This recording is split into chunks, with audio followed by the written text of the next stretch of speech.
Hi, this is Dan Aykroyd. He's progressive. He's beautiful. He's thoughtful. He's intelligent. He's powerful. He's positive. He is Stephen Cuoco on Power 98.5 Satellite Radio. Hi, guys. I'm Sam Fricker. I'm an Australian Olympic diver, and you're listening to Power 98.5.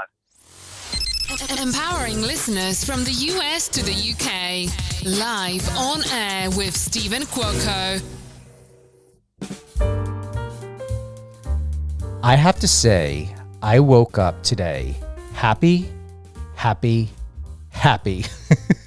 It's not always the case. You know, it just depends on how you went to bed. And I went to bed feeling extremely inspired last night. It's been a fun-filled week. As you all know, here on Live on Air with Stephen Cuoco,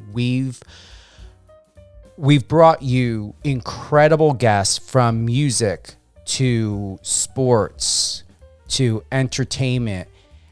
It's just phenomenal. The interview with Paige Corwin, music artist Paige Corwin out of New York yesterday, that was extremely enlightening. And our conversation after that live moved me. And it moved me in a subtle, beautiful way. That it felt like a chiropractic adjustment, but an energetic chiropractor adjustment. And I'm feeling absolutely inspired. And no matter what's happening in your life and what's going on, have a conversation with someone. Take a moment. Read a book. That was another thing I kept putting off after a while. But there's something about when you have a good book and you just pause and not even have the phone by you. I put it in the kitchen. I was on the opposite end of the house, and I just was in my reading room and just enjoying getting at least 5-6 pages in and not worrying about the count, just feeling when I've absorbed enough. And then I got right to it. With that, having a breath of a moment, we've got someone I've been looking forward to, and the timing is absolutely perfect. We've got Linton Vassell with us today. He is based in Florida. However, we're going to go deep into learning more about what he's doing with the PFL, with Bellator. He is movie ready. He's got that actor Ving Rhames about him. That guy from... The Green Mile. He's larger than life. And being able to talk to him and have conversations with him, when they say gentle giant, I would say like he's that and so much more. So once again, Linton Vassell, he's an English mixed martial artist who competes in the heavyweight division of Bellator. Professional since 2008, and he has also competed for UCMMA and Cage Warriors. Linton, welcome to Live on Air with Stephen Cuoco on Power 98.5. Thank you very much, and great introduction. Thank you. It was a great introduction. You're welcome, and it's well-deserved, and it goes back to our conversations that we've had before and even before going live. You've got your spirit, it just comes right through to where I feel it, and it's non-intrusive, it's subtle, it's warm, it's inviting. It feels like a hug every time I talk to you. Thank you. I've not heard that one before. Yeah, it does. And I hope you remember it so you can tell everyone. Remind when I speak to you, it's like a hug, a big squeeze. Big squeeze. I just have to start with wow. Yep. I mean, you're young. Are you still 241 pounds? What's your weight at now? So I was actually 247 this morning. What? Oh. Yeah, after training, yeah. So obviously, I'm a big guy, heavyweight, 6'4". And obviously when you're in camp, it's a little bit harder to keep the weight on because obviously you're training so much. And, sometimes you couldn't eat as much because you want to go to sleep. So I'm not in camp, so I'm able to eat a little bit more and enjoy. I'm not training every single day. So yeah, by the time I weighed myself, waking up, I was there 247. You happy with that? Yeah, I'm happy with that because it means I'm healthy, and it means obviously I'm packing the size on. But when it comes to fight, then yeah, I'll probably start weighing about 244. You know, when I'm in camp and stuff. It's just when you're out of camp, you know, you're not burning as much calories, so that weight tends to hold on a little bit longer. Now, I'd rather be heavier than like skinny or too light, considering being a heavyweight. Where I would like to go back a little bit, because this is where I paused in this moment. You said you would have trouble eating. Is that during training if you eat? No. So the way our fight camps, you're training every day. It's the sleeping. I'm sorry. It's the sleeping part. Where would you have trouble sleeping? Oh, sorry. So, but what? So I'd say like, so you train every day, 2-3 times a day, and sometimes you're not hungry because you're so exhausted. Not saying you're not eating, but you're not eating as much. So you know what? Say for instance, I've gone to the gym today, and say I did some sparring, and it was a hard session. We did like 10 rounds, for instance. And then I might have a protein shake. By the time I get home, I'm like, I want to go to bed. I know I've got to eat, but I'm so tired. So you may eat a little bit, but the sleep is so much more important at that time.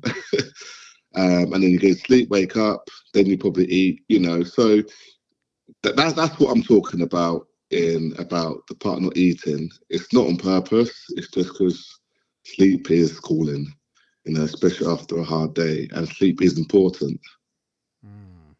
Okay. Because I was like, if there's something I should stop doing, because I've been doing boot camp, military style boot camp training right now, 3 days a week. Yeah. All right. And so, you find that you're not eating, is that what you're saying? So what I'm finding is my appetite is increasing, but also I still have moments to where, whether it's on, because I go early in the morning, fasted, maybe with an espresso. Okay. I come home. I'm not normally a breakfast person, but I still, I don't force myself to eat breakfast anymore. My body is responding good to it. But I find that later in the day, something is happening to where I feel that the results of that training, that hard training, start setting in late afternoon or early evening, and then all of a sudden I get this massive hunger, and I was told go directly to protein, which I do. Is that normal? Why am I getting so hungry late afternoon, early evening? I'm going to say because you've missed that morning meal, and as it's gone later, your body's sort of saying, well, we've missed the meal. And later on in the day, I'm starting to get hungry now. You've just moved your breakfast to your lunch, if you know what I mean. You've moved everything around. So where you'd eat breakfast, you don't have that. Now your breakfast is probably, I don't know, say 12, but 12 o'clock is just where your lunch is. So you've just moved, you know, your eating times around. So now your lunch, your breakfast would be your lunch would be your dinner, and then like your dinner now will be a late dinner. So you're not worried for me, is what I'm hearing. No. You're eating, like you said, you're getting the food in, so you're fine. Okay. You've just fasted in the morning. A lot of people do that. I don't do that, but a lot of people do that. I need to eat, otherwise my belly's like, what are you doing? Like, why haven't you fueled me for this session? But here's the thing. Can you eat before you go in a workout? Are you one of those type of guys that can do that? So I wake up at 6:30, and then to wake up, to eat, shower, obviously all that kind of stuff, and then I head to the gym for like 9 o'clock. This is a normal day, and then I'll start training at 10.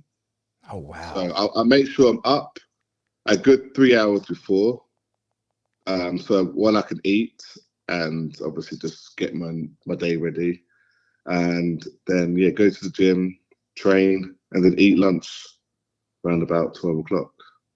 But again, I have to. I'm a heavyweight. if I was to do what you did, I wouldn't be weighing what I weigh now. I'd be more like the 230s. And obviously I can't be. Well, I don't want to gain any weight. I did gain a pound. So you're good. You're good. Okay. Like I said, you're good, but I can't be doing that because I'm fighting heavyweight. I can't be coming in there, underweight.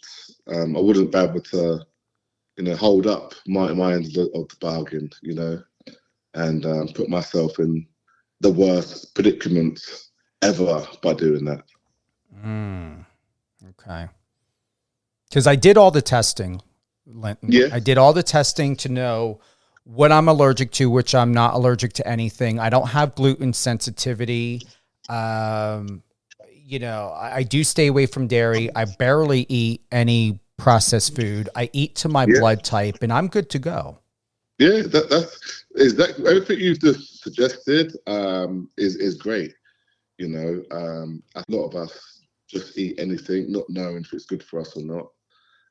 Add bad eating habits, like you said. You don't eat junk food. A lot of people eat junk food and then go to the gym.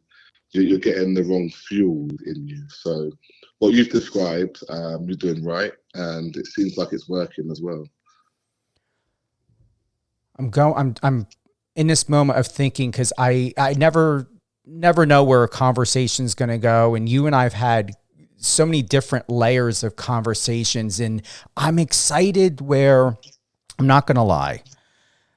I used to not hate going to the gym, Linton, but I would get bored so easy where I've had several different trainers. They bored me. They gave me plans that bored me. I went in, I changed things up, did supersets. In your professional opinion, understanding what these military style boot camp trainings are like, it has transformed me where I went from a 33, 32 waist. I dropped 4% body fat. I'm stronger than I've ever been before. That going in and just weightlifting has never given me in 20 years. What are your thoughts in comparison to this style of training compared to working out? What works for you?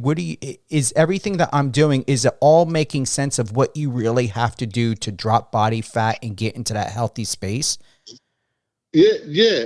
And the reason I say that is because everyone's different as well. And it's depending on what kind of, body frame and physique you're actually looking for in the end. What you're talking about seems like a lot of cardio, a lot of strength and grip strength as well, and mindset, because no boot camp is ever easy. And like you said, with your fasting as well. So it sounds like you're doing this to lose a lot of weight, but also gain strength and gain that mind strength as well. Where I'll need to obviously bulk up, not too much, but I can't be coming in too light. At least as long as I'm weighing about 244, after training, that's fine. Let's look at the 230s is where you're like, wow, yeah, you need to eat and you need to get that fluid in you. But yeah, it sounds like you're doing everything right. You're on the right track, to be honest. And like you said, some things got boring. And that does happen when you do normal weights. You do have to change it up a little bit. I'm lucky that I have a strength coach, and the program is different every probably 3 weeks. Who add something different in, so it's not consistently the same routine. And I think that is what that's what determinates us. That's what we're looking for. The motivation's gone because I don't want to do the same routine again. But changing it up is what gives you that extra fire. I did 12 weeks. I'm going 18 weeks. I keep going forward with this because it keeps getting better and better and better. Yeah. Once I'm done, let's say if I decide that I'm going to go ahead and take a break, which I did take about a week break in between my 6 week before I started to go for another 6. Yeah, that's fine. I hold rest as one of the main keys is probably why I live so long. No, you not live so long, but why I'm able to train still and be at the top of the roster, top ranking still in Bellator, because I take my rest seriously. You need it. I think coming into the sport, but in general, we're always working. I've got to do more. That's good, but you got to think it'd be like driving a car at the top speed every single time you get into it. You have to drive it slow a little bit, especially around the corners. You have to park it up a little bit, just so that waste all that petrol, and that's like your energy level.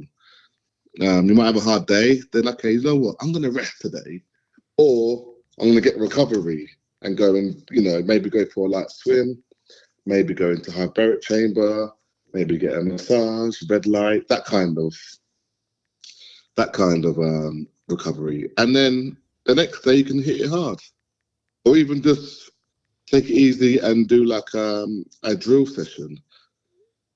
But yeah, you hit every day hard, your body's going to be like, I'm going to break down on you. And that's how injuries happen.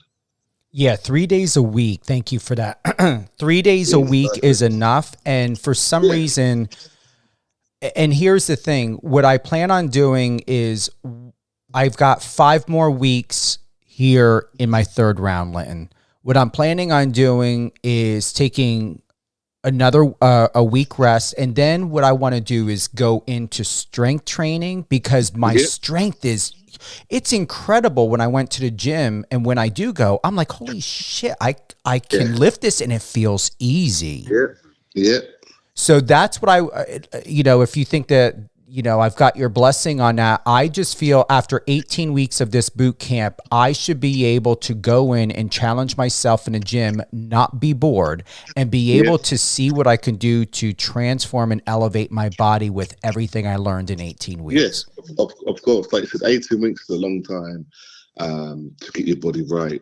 And you'll be lifting stuff and doing stuff that you probably wasn't able to do as easy. Like, I don't know, just say, for instance, you might have been able to bench a certain weight.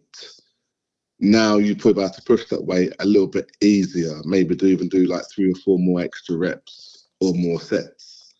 You might have to jump a little bit higher, might have to go on that treadmill a little bit faster. Mm-hmm. Maybe the level 6 is like, this is warm up now, I'm going to go to level 9. You know what I mean? That's how we level up. So you're doing the right thing in doing the boot camps, and that's a long time, 18 weeks. And then you go back into the gym, you'll notice a big difference, and you'll be like, I wish I knew this earlier. You know what I learned that I'm glad I learned now? And I can't say whether or not if I learned it earlier. And if I did, let me be specific. It didn't make sense until I worked with the right team that really cared. These guys are not, John over there at Burley's gym. He's not there sitting on a phone, tapping, telling you, good job. No, I mean, there's no phones in their hand. Yeah, bullshit. Because they're not interested. Yeah. So I think if you're on your phone when you're coaching, then you need to leave that gym. Like, that's not a good trainer, man. You know how many do it? Sorry? I said, how many do it, and people still pay these people? I know. It pisses me off. Because I train a few people. If I'm looking at my phone, it's one to maybe change the song, or it's to see how long time we've got left. Other than that, I don't go on the phone to text or answer calls and stuff. Obviously, if it's some reason, if it's an important call and it is, then maybe like, hey, I'm so sorry. But other than that, you're not supposed to be on your phone looking at Instagram saying well done, because you're not even paying attention to your client. No. But can I drop the bomb on this? Especially, with all due respect out there in LA, but it's all over, even in New York and at some of these posh gyms. The guys that are there are just, hoping that the women are going to want to sleep with them so they can still pay more money. And then they're gay on the side with their gay clientele, hoping that they're going to want to give them a blowy and then still pay them. That's crazy. You know That's this crazy. happens, Linton. Yeah.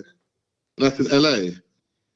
Well, I mean, LA, New York. I mean, I've seen trainers at some of these gyms, even at Planet Fitness, I had seen it, even at Gold's Gym. Like, they're there training, and you can tell the way that they're courting, you know, if a guy's there with a woman or if he's there with another guy, or if he happens to be, you know, of the gay community. They just have a certain way that they keep their clientele, not all of them, but most of them. And it's extremely obvious. I hear the complaints. I've spoken to other people at the gym who've were complaining up at the front desk about, you know, the lack of care. And I think what it is you really, like, for you, I know if I were to go into a gym, and even though you look the way that you look and you have goals, I know that if I'm going to do something, I know that you would stand there and you would spot, you would do whatever, and making sure that I completed it successfully. Exactly. That's how it should be. And that's the real coach, the real trainer. Correcting what they did wrong. Okay, you messed up. You maybe change this position or do that. Okay, you can't lift that weight so good. Let's go down. How are you going to know if they've progressed? Mm-hmm. You won't know if you're on your phone. No. You're fucking around. It pissed me off, actually, that kind of training. And you don't, and all due respect, even if you did, you don't have to say anything, but you're not one of those that are out there doing the OnlyFans thing, right? Nah, man. Okay, well, there's a lot of these trainers that's got the OnlyFans on the side that are calling themselves OnlyFans, wanting to offer some fitness type of program, but the fitness doesn't include working out and includes a different type of working out. Oh, really? And I know you can't be oblivious to this stuff, even though you're in beautiful Florida. I know. OnlyFans is on there, but in a little bit, I am a little bit naive because I'm not in that. So that makes sense. Yes. It's because I just expect everyone to be the way I carry myself. I expect everyone to do that, and I know it's not true. And you probably obviously think yourself, the way you are, you expect some people just to carry themselves that way as well. And then damn, you don't actually. Is that how you think? Is that what you would do? It's sort of like, damn, maybe everyone is messed up. But yeah, I know there's the OnlyFans, but I didn't know it was to that extent. But again, that's me being a little bit naive because, you know, I'm not actually in that kind of field. I'm happy. You know, honestly, I assume everybody knows it, and I assume that it's public even to people that may be hidden in the hills. I don't know, maybe you know, but I knew girls with the OnlyFans, you know, and obviously they wanted to obviously look at their OnlyFans page and stuff like that. But when you say about the gym, it is exactly the same, really. Yeah, come follow my page, OnlyFans, and come over to my house instead. I guess it's just like a gigolo site, isn't it? Mm-hmm. Mm-hmm. Really?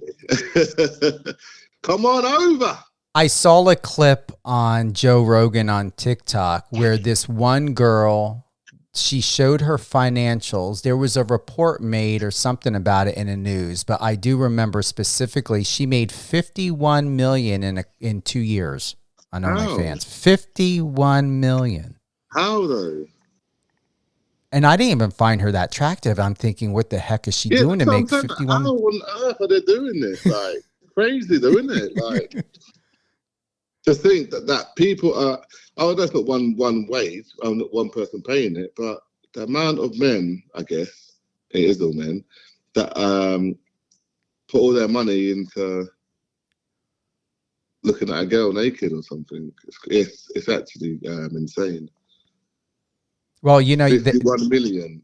It's like, what the? You done nothing.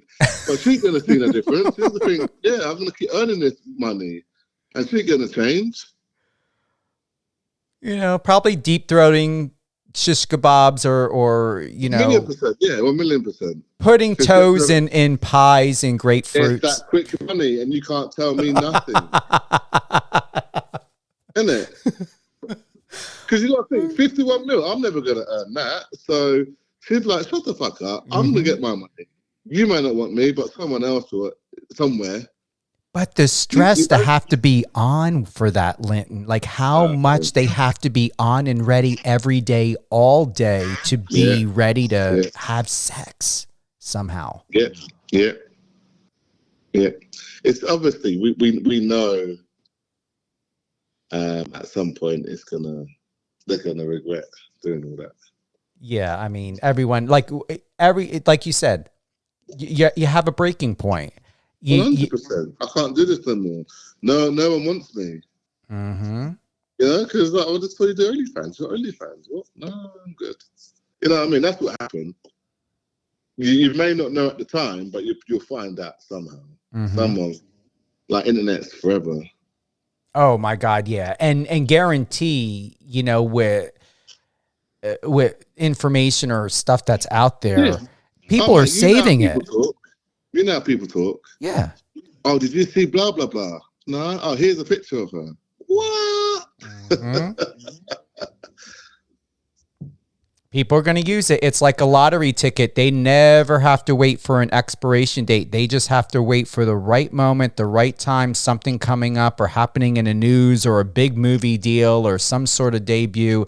And then there they are cashing that lottery ticket. Cashing their monies. Big monies. It's a lottery ticket that never expires, those dick pics and everything else. Yeah, never. They're there forever. Mm-hmm. Damn, man. Yeah. They're forever, mate. They don't go nowhere. Even when you're gone, they're still going to be there. Oh. That's what's crazy, isn't it? It is. Even when you're gone, it's still there. There's no deletion of it.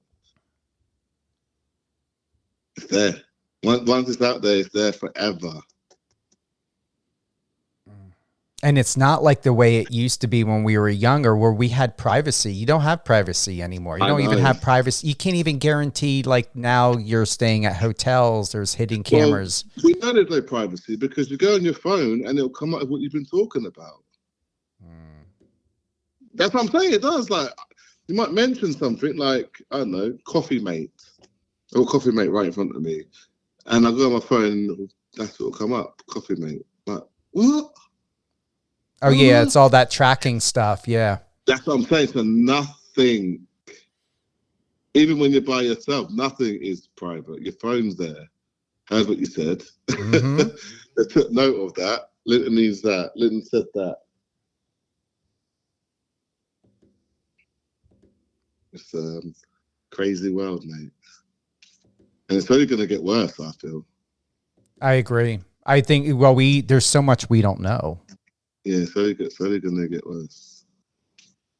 I mean, not to go on this topic, but even, you know, the most recent presidential debate, I'm like, oh my God, I couldn't care less if it was Ronald McDonald and Santa Claus doing a debate. Yeah. It's the fact that these people are representing our country. It's bad enough that other countries, which most people won't tell you except for them, but most countries don't respect the U.S. as it is and a lot of the way things are. And it's like, oh my God. I think it's because everything's televised. Everything. And it's like, this is so stupid. It's that everyone's just taking the Mickey out of each other, like the piss, right? Making fun of each other. So we see it. So it's there everywhere. And now you know. Once again, I completely understand you. You're not. You have boundaries of what you allow to enter your sphere. Thank God you don't do PR and journalism because it's just there and there's really no way to escape it for myself except putting the phone down. But when Trump made the whole reference about the cats and dogs, now on TikTok, they turned it into a song. There's even a dance to the song about Trump talking about they're eating the dogs and cats. Yeah, that's what I mean. It's whatever you say, whatever you do, it's out there. And like it sort of ends up being a bit comical, doesn't it? The foolishness has no other word, but it should just be that. It's kind of comical. And they wonder why certain things are banned in other countries. And I got to ask you this. You're from the UK. Is there things that you miss about the UK that we don't have here? Do you think that, you know, if you're able to share this, and are there things that from about your country you feel that America should adopt, and it would be better for us if we had more or a better mindset of thinking than this carelessness? That obviously I like to shoot guns at the gun range. Yeah. But other than that, I think gun is probably the only thing I would change.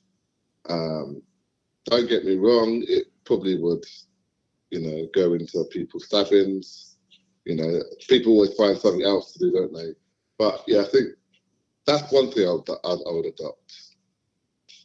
You know, because everyone gets shot somewhere, and the school shootings and just random shootings don't need to happen, man. You know what I mean? I don't think it needs to happen, man. Some people don't deserve to own a gun. Not everyone should be able to own a gun. So you're saying in the UK, like, people can't easily purchase guns there? Well, it's illegal. Can't have guns. Oh, it is personal guns. Yeah, no, there's no gun at all. Like, no guns. No guns. Really? Yeah. Wow. Where here, anyone and everyone can get a gun, and I think that's what's wrong. Because people go out there, oh, I'm pissed off, bang, bang, bang. School shootings. Why are kids shooting up other kids in schools? Like, what's so bad for you to do that? I understand bullying happens, but have a fight. Normal fight. But we know it's never going to happen, though, is it? They're never going to stop guns. I'm just processing and thinking that we are so used to it, where I never imagined that there is a place where people don't have them. Yeah, no, and I was brought up with no guns. Seriously, I came here 2014, and my friend Chef Congo said to me, "Do you want to go to the gun range?" I said, I'm not American. I don't have a gun." He's like, "That's okay," and I'm thinking, what? Like, I ain't about to get a gun. The thing is, he didn't know. I went in there, and they're like, "Yeah, you got your ID." Showed them my ID, which was a British ID. I said, "What gun would you like?" I'm like, "What?" And I got a gun, got some ammo, and started shooting at the gun range. And you know, there was another school shooting just a couple days ago. No, I didn't, but that's what I'm talking about. Yeah, it's crazy, man. How can't they stop this? They need to, like, I don't know, maybe get metal detectors or something. I don't understand how kids can go into school and do that. Mm-hmm. Something needs to change, isn't it? It is. I couldn't imagine. You think your kid's safe at school, out of all places, and then you hear stuff like that on the news. People are like, I don't want to send my kid to school.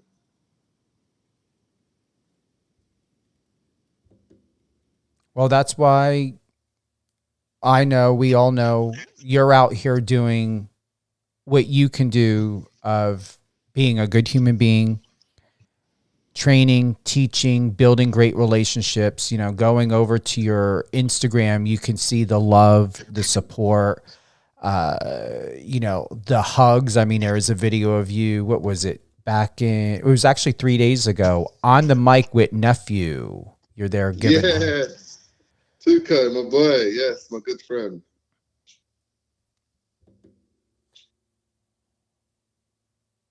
What's next for you?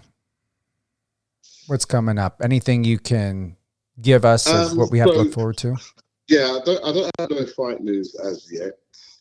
I'm training, you know, helping a few guys out.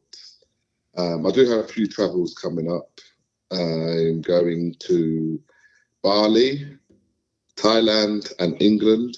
So that'd be nice to obviously train and see friends and family. It'd be nice to have 2 months off, of MMA Florida fight training, and actually, learn a different craft, and actually just have some time to relax. I feel like I don't relax enough. So it'd be nice to actually have, some zen in my life and just chill for 2 months. And then I'll be back and then look at what's next after that. But right now, as today, no fight news. But that could change. But yeah, no fight news as of yet. How do you disconnect, honestly? I know you do ice baths and you got your training, but what is your true disconnect? What, from fighting? From everything. Where do you go? It's hanging out with friends, whether it be some food. I go to the gun range. That's very peaceful. Go to fight shows. I know it's obviously to do with work, but it's still getting out and actually having the focus on your teammates or someone you don't know. That's always good. Obviously, meeting up for food. Just hanging out with your friends and not taking life too serious and just cracking jokes. Do you have cocktails at all? No, I don't have cocktails, no. You don't, like, no beer, no vodka cranberry, none of that? No, I don't drink. Really? Okay. I like that. Used to when I was younger. And then, since I started fighting, I stopped all that. Is it true when you get yourself into a certain position, like even with myself, here's where I'm going with this. I have noticed, like, I had 2 beers a couple nights ago. I rarely drink, but I've noticed that when my nutrition changes, like when I start removing at least 90+% of processed foods out, don't touch the sugars, and just what this training has been doing, I've noticed that alcohol tastes different. And I've also noticed that how my body responds to it is different to where after I had those beers, I felt like I didn't even need them. Why did I even drink? Yeah. It does that. It's like your body's had a detox and now you're poisoning your body. Because you got to think, when you were young, you was drinking. So you become accustomed to it and normal to it. And when you stop it and then you start again, your body's like, ugh, we haven't had this in months.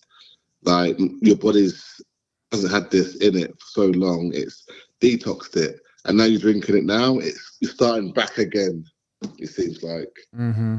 And now your body's like, you're poisoning me. What are you doing? Obviously, after maybe a couple of days, 3 or 4 days of doing that every day, you get used to it, but your body's telling you, nah, I don't want this. Yep. That's where I'm at. And when you have it, I bet you're just like, whoa, I'm a bit tipsy. Tipsy too? Yeah, it happens very quick. Yeah. But all in all, I'm fine. It's the next day. Yeah. Yeah. Your body takes maybe 3 days to recover, doesn't it? Yeah, it does. It does. And again, I feel like it's poison. Your body's like, ugh, what are you doing? Especially being so healthy. Mm-hmm. Your body's been cleansed. That's what I think. I agree. And it's like I don't eat bad either. So if I do have some crap food, my body's like, ugh, Linton, and I don't feel too great. Well, thank you for being with us today on Live on Air with Stephen Cuoco. It's a true honor. Thank you for having me, mate. I appreciate it. Thanks for having me. It's been a great show and great talking to you. Any shout outs you want to give? Anything you want to do or share before we close out? Big shout out to Nevin, one of my sponsors, and another sponsor, Hayabusa. Big shout out to my team, Kill Cliff FC, and also my other team, back home in England. BST, Blood, Sweat and Tears. I like that. I like that. Some good gyms I got out there. And I've been with that gym. It was called a different gym. It was called, I was at a gym called Total Dojo. Then I went to another gym with the same coach, though. Same coach, but different gyms. It was called Immortal. And then from Immortal to BST. Same coach, but different gyms. We moved to another gym, again, changed the name. Then we left that gym because that carried on, but then we went to another place, and then that's been my home now. Probably since, I'm going to say 2000 and maybe 10. It's been BST. Yeah, I'm going to say about 2010. So a long time. Very long. But a good long time. Yeah, 100%. And I'll go back in December, and I'll go back and meet the boys and the girls and coaches, and hang out and get some training in. Show all the love. Well, I hope you're looking forward to coming back on again, because this is not going to be a one-hit wonder. Oh no, of course, 100%. And next time, hopefully, I'll have some fight news to share with you as well. Hey, this is perfect enough. I don't need you to become an international New York Times best-selling author or anything else. You're the winner. You're the real talk, the real conversation. Appreciate that. And look at here. You already did it. Number 1 ranked Bellator heavyweight, PFL heavyweight, Fight for Autism ambassador. Do you want to expand on that? So with that, I'm just, showing and spreading awareness for, people that suffer with autism. It's pretty much to say, just because you got a disability, should I say, it's not going to stop you from achieving your goals. There's in England, there's a foundation called Fight for Autism, and kids can go and train and have little boxing matches with head guards and big gloves and stuff. So it's to show we all can do it. You put your mind to something, there's nothing we can't do. I agree. Thank you. All right, Linton.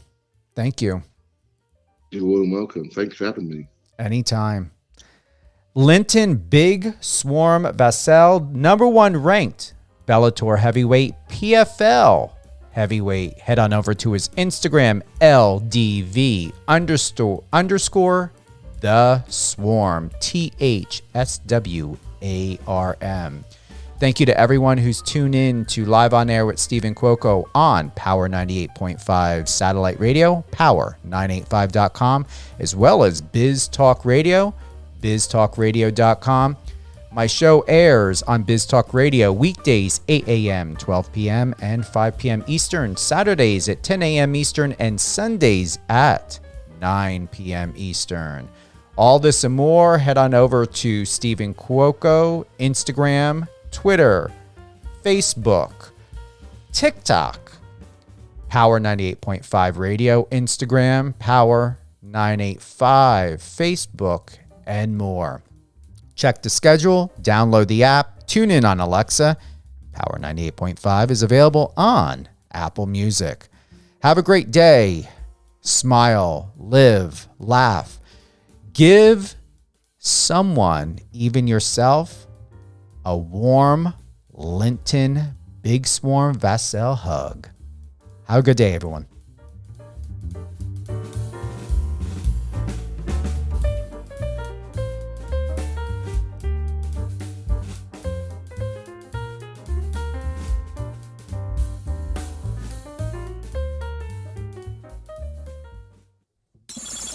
Friend us on your socials and let's connect.